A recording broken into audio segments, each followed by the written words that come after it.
ಮೊನ್ನೆ ದಿನ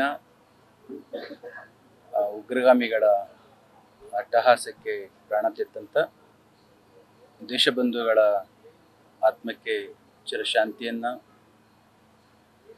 ಕೋರಿ ಭಗವಂತ ಅವರಿಗೆ ಶಾಂತಿಯನ್ನು ಕೊಡಲಿ ಅಂತ ಪ್ರಾರ್ಥನೆ ಮಾಡ್ತೇವೆ.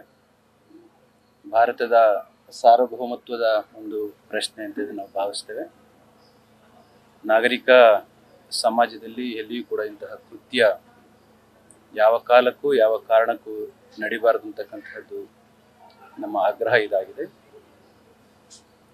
ಇದೇ ಸಂದರ್ಭದಲ್ಲಿ ದೇಶ ಬಂಧುಗಳ ಜೊತೆ ಮತ್ತು ದೇಶದ ಜೊತೆ ನಿಂತಿರ್ತಕ್ಕಂಥ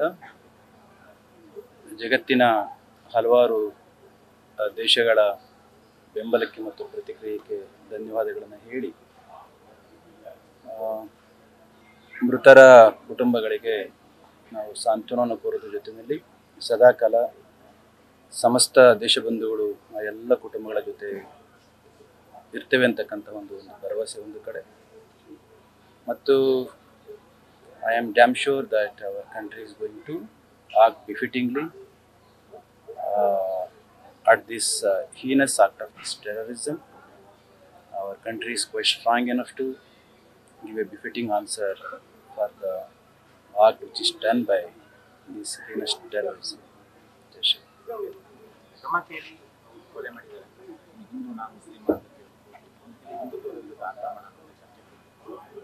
ಈಗಾಗಲೆಲ್ಲ ಪತ್ರಿಕೆಗಳಲ್ಲೂ ಓದ್ತಾ ಇದ್ದೇವೆ.